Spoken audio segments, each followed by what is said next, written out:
Salmo 22. Dios mío, ¿por qué me has abandonado? ¿Por qué estás tan lejos cuando gimo por ayuda? Cada día clamo a ti, mi Dios, pero no respondes. Cada noche levanto mi voz, pero no encuentro alivio. Sin embargo, tú eres santo. Estás entronizado en las alabanzas de Israel. Nuestros antepasados confiaron en ti y los rescataste. Clamaron a ti y los salvaste. Confiaron en ti y nunca fueron avergonzados. Pero yo soy un gusano, no un hombre. Todos me desprecian y me tratan con desdén. Todos los que me ven se burlan de mí. Sonríen con malicia y menean la cabeza mientras dicen: «¿Este es el que confía en el Señor? Entonces que el Señor lo salve. Si el Señor lo ama tanto, que el Señor lo rescate».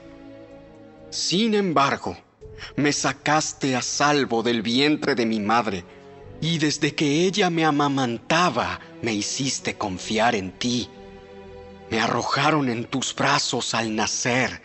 Desde mi nacimiento tú has sido mi Dios. Capítulo 23. No esparzas rumores falsos. No te hagas cómplice de gente malvada cuando tengas que jurar en el estrado de los testigos. No te dejes llevar por la mayoría en su maldad. Cuando te llamen a testificar en un pleito, no te dejes influir por la multitud para torcer la justicia. Tampoco inclines tu testimonio en favor de una persona solo porque sea pobre.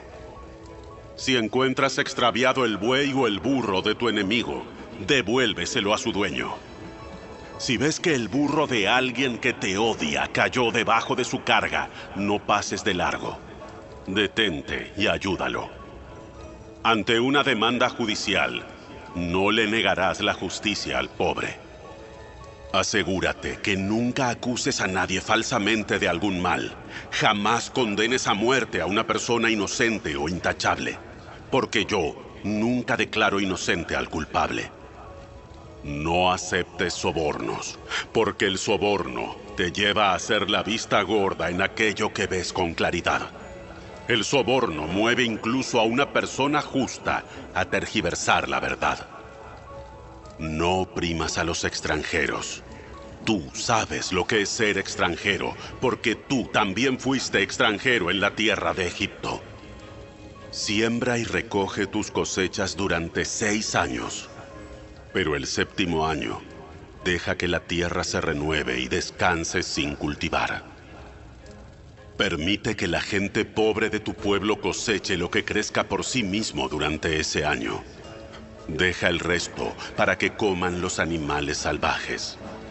Haz lo mismo con tus viñedos y olivares. Tienes 6 días en la semana para hacer tu trabajo habitual, pero el 7º día dejarás de trabajar. Así, tu buey y tu burro podrán descansar, y también recobrarán sus fuerzas tus esclavos y los extranjeros que vivan en medio de ti. Presta mucha atención a todas mis instrucciones. No invoques el nombre de ningún otro dios, ni siquiera menciones sus nombres. Cada año deberás celebrar 3 festivales en mi honor. En primer lugar, celebra el Festival de los Panes sin Levadura. Durante 7 días, prepararás sin levadura el pan que comas, tal como yo te ordené. Celebra este festival cada año, en el tiempo señalado, a comienzos de la primavera, en el mes de Abib, porque en esa fecha se cumple el aniversario de tu salida de Egipto. Nadie podrá presentarse ante mí sin una ofrenda. En segundo lugar, celebra el Festival de la Cosecha cuando me traigas los primeros frutos de tus cosechas. Por último, celebra el Festival de la Cosecha final cuando termine la temporada de la cosecha. una vez que hayas cosechado todos los cultivos de tus campos. Cada año, en estas 3 ocasiones anuales, todo hombre de Israel deberá presentarse delante del soberano, el Señor. No ofrezcas la sangre de mis sacrificios con ningún tipo de pan que contenga levadura. Tampoco dejes hasta la mañana siguiente la grasa de las ofrendas del festival. Cuando recojas tus cosechas, lleva a la casa del Señor tu Dios lo mejor de la primera cosecha. No cocines a un cabrito en la leche de su madre. Mira, yo envío un ángel delante de ti para que te proteja en el viaje y te lleve a salvo al lugar que te he preparado. Préstale mucha atención y obedece sus instrucciones. No te rebeles contra él, porque es mi representante y no perdonará tu rebelión. Pero si te aseguras de obedecerlo y sigues todas mis instrucciones, entonces yo seré enemigo de tus enemigos y me opondré a todos los que se te opongan. Pues mi ángel irá delante de ti y te llevará a la tierra de los amorreos, de los hititas, de los fereceos, de los cananeos, de los heveos y de los jebuseos, para que vivas en ella. Yo los destruiré por completo. No rindas culto a los dioses de estas naciones, ni los sirvas de ninguna manera, ni imites sus prácticas malvadas. En cambio, destruye sus ídolos por completo y destroza sus columnas sagradas. Sirve solamente al Señor tu Dios. Si lo haces, yo te bendeciré con alimento y agua, y te protegeré de enfermedades. No habrá en tu tierra ninguna mujer que pierda su embarazo o sea estéril. Te daré una vida larga y plena. Enviaré mi terror delante de ti y sembraré pánico entre todos los pueblos de las tierras que invadas. Haré que todos tus enemigos den la vuelta y salgan corriendo. Mandaré terror delante de ti para expulsar a los heveos, a los cananeos y a los hititas. Pero no los expulsaré a todos en un solo año, porque la tierra quedaría desierta y los animales salvajes se multiplicarían y serían una amenaza para ti. Los expulsaré poco a poco, hasta que tu población aumente lo suficiente para tomar posesión de la tierra. Y estableceré los límites de tu territorio, desde el Mar Rojo hasta el Mar Mediterráneo, y desde el desierto oriental hasta el río Éufrates. Entregaré en tus manos a los pueblos que ahora viven en esa tierra, y tú los expulsarás de tu paso. No hagas tratados con ellos ni con sus dioses. Ninguno de ellos deberá vivir en tu tierra, porque te harán pecar contra mí. Si sirves a sus dioses, quedarás apresado en la trampa de la idolatría.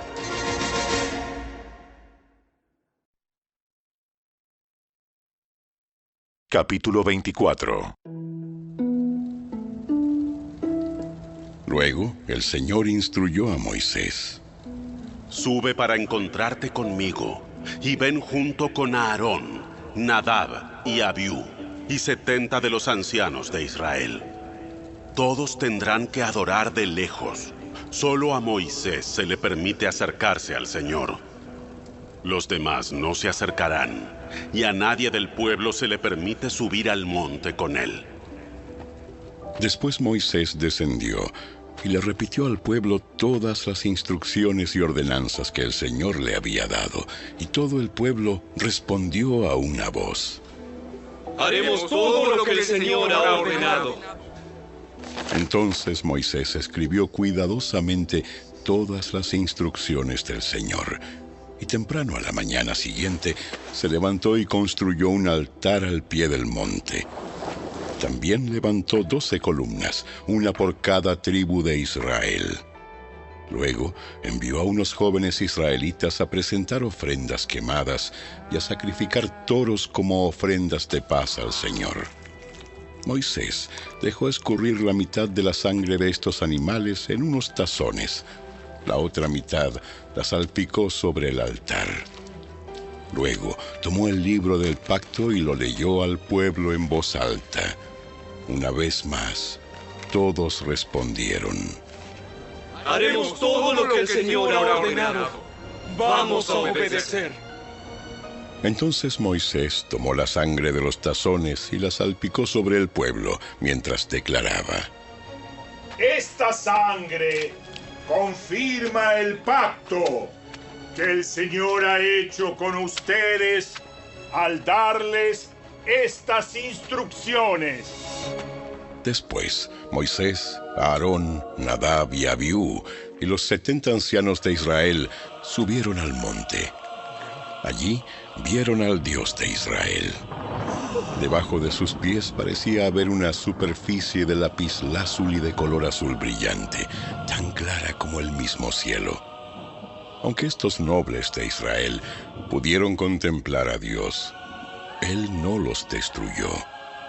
De hecho, compartieron una comida para celebrar el pacto, en la cual comieron y bebieron en su presencia.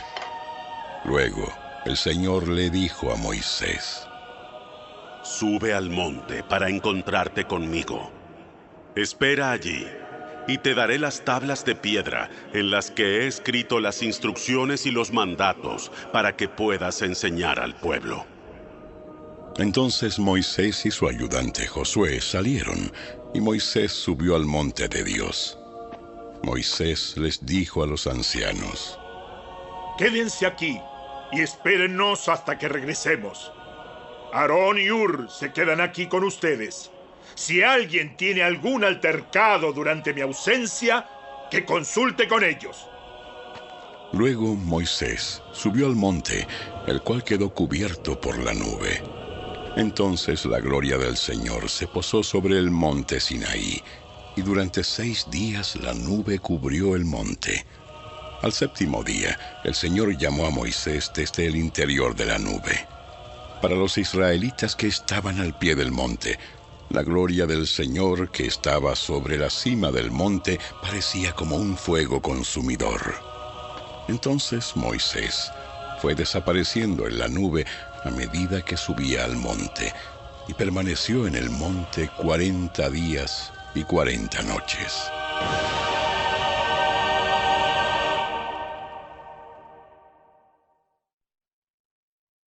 Capítulo 12. Después Jesús comenzó a enseñarles con historias. Un hombre plantó un viñedo, lo cercó con un muro, cavó un hoyo para extraer el jugo de las uvas y construyó una torre de vigilancia. Luego les alquiló el viñedo a unos agricultores arrendatarios y se mudó a otro país. Llegado el tiempo de la cosecha de la uva, envió a uno de sus siervos para recoger su parte de la cosecha. Pero los agricultores agarraron al siervo, le dieron una paliza y lo mandaron de regreso con las manos vacías. Entonces el dueño envió a otro siervo, pero lo insultaron y le pegaron en la cabeza. Al próximo siervo que envió, lo mataron. Envió a otros. A unos los golpearon y a otros los mataron, hasta que le quedó solo uno, su hijo, a quien amaba profundamente. Finalmente, el dueño lo envió porque pensó: sin duda respetarán a mi hijo. Los agricultores se dijeron unos a otros: aquí viene el heredero de esta propiedad. Matémoslo y nos quedaremos con la propiedad. Así que lo agarraron, lo asesinaron y tiraron su cuerpo fuera del viñedo. ¿Qué creen que hará el dueño del viñedo? Les diré: irá y matará a esos agricultores y alquilará el viñedo a otros. ¿Nunca leyeron en las Escrituras? La piedra que los constructores rechazaron ahora se ha convertido en la piedra principal. Esto es obra del Señor y es maravilloso verlo. Los líderes religiosos querían arrestar a Jesús porque se dieron cuenta de que contaba esa historia en contra de ellos, pues ellos eran los agricultores malvados, pero tenían miedo de la multitud, así que lo dejaron y se marcharon. Después, los ancianos enviaron a algunos fariseos y partidarios de Herodes para hacer que Jesús cayera en la trampa de decir algo por lo cual pudiera ser arrestado. Maestro, sabemos lo honesto que eres. Eres imparcial y no tienes favoritismos. Enseñas con verdad el camino de Dios. Ahora dinos, ¿es correcto que paguemos impuestos al César o no? ¿Debemos o no pagarlos? Jesús se dio cuenta de su hipocresía y dijo: ¿Por qué intentan atraparme? Muéstrenme una moneda romana y les diré. Cuando se la dieron, les preguntó: ¿A quién pertenecen la imagen y el título grabados en la moneda? Al César. Bien. Entonces den al César lo que pertenece al César, y den a Dios lo que pertenece a Dios. Su respuesta los dejó totalmente asombrados. Después se acercaron a Jesús algunos saduceos, líderes religiosos que dicen que no hay resurrección después de la muerte. Le plantearon la siguiente pregunta: Maestro, Moisés nos dio una ley que dice que si un hombre muere y deja a una esposa sin hijos, su hermano debe casarse con la viuda y darle un hijo para que el nombre del hermano continúe. Ahora bien, supongamos que había 7 hermanos. El mayor se casó y murió sin dejar hijos. Entonces el segundo hermano se casó con la viuda, pero también murió sin dejar hijos. Luego el tercer hermano se casó con ella. Lo mismo sucedió con los 7 y aún no había hijos. Por último, la mujer también murió. Entonces dinos, ¿de quién será esposa en la resurrección? Pues los 7 estuvieron casados con ella. El error de ustedes es que no conocen las Escrituras y no conocen el poder de Dios. Pues cuando los muertos resuciten, no se casarán ni se entregarán en matrimonio. En este sentido, serán como los ángeles del cielo. Ahora bien, en cuanto a si los muertos resucitarán, ¿nunca han leído acerca de esto en los escritos de Moisés, en la historia de la zarza que ardía? Mucho después de que Abraham, Isaac y Jacob murieron, Dios le dijo a Moisés: Yo soy el Dios de Abraham, el Dios de Isaac y el Dios de Jacob. Por lo tanto, Él es Dios de los que están vivos, no de los muertos. Ustedes han cometido un grave error. Uno de los maestros de la ley religiosa estaba allí, escuchando el debate. Se dio cuenta de que Jesús había contestado bien. Entonces le preguntó: De todos los mandamientos, ¿cuál es el más importante? El mandamiento más importante es: Escucha, oh Israel, el Señor nuestro Dios es el único Señor. Ama al Señor tu Dios con todo tu corazón, con toda tu alma, con toda tu mente y con todas tus fuerzas. El segundo es igualmente importante. Ama a tu prójimo como a ti mismo. Ningún otro mandamiento es más importante que estos. El maestro de la ley religiosa respondió: Bien dicho, maestro. Has hablado la verdad al decir que hay solo un Dios y ningún otro. Además, yo sé que es importante amarlo con todo mi corazón y todo mi entendimiento y todas mis fuerzas, y amar a mi prójimo como a mí mismo. Esto es más importante que presentar todas las ofrendas quemadas y sacrificios exigidos en la ley.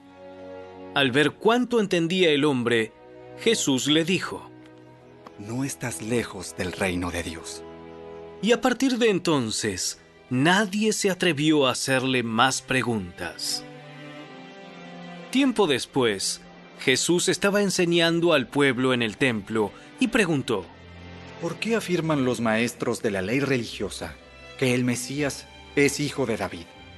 Pues el propio David, mientras hablaba bajo la inspiración del Espíritu Santo, dijo: El Señor le dijo a mi Señor: Siéntate en el lugar de honor a mi derecha, hasta que humille a tus enemigos y los ponga por debajo de tus pies. ya que David mismo llamó al Mesías mi Señor. ¿Cómo es posible que el Mesías sea su hijo? La gran multitud se deleitaba al escucharlo. Jesús también enseñó. Cuídense de los maestros de la ley religiosa, pues les gusta pavonearse en túnicas largas y sueltas y recibir saludos respetuosos cuando caminan por las plazas. Y cómo les encanta ocupar los asientos de honor en las sinagogas y sentarse a la mesa principal en los banquetes. Sin embargo, estafan descaradamente a las viudas para apoderarse de sus propiedades y luego pretenden ser piadosos haciendo largas oraciones en público. Por eso, serán castigados con más severidad. Jesús se sentó cerca de la caja de las ofrendas del templo y observó mientras la gente depositaba su dinero. Muchos ricos echaban grandes cantidades. Entonces llegó una viuda pobre y echó 2 monedas pequeñas. Jesús llamó a sus discípulos y les dijo: Les digo la verdad, esta viuda pobre ha dado más que todos los demás que ofrendan, pues ellos dieron una mínima parte de lo que les sobraba. Pero ella, con lo pobre que es, dio todo lo que tenía para vivir.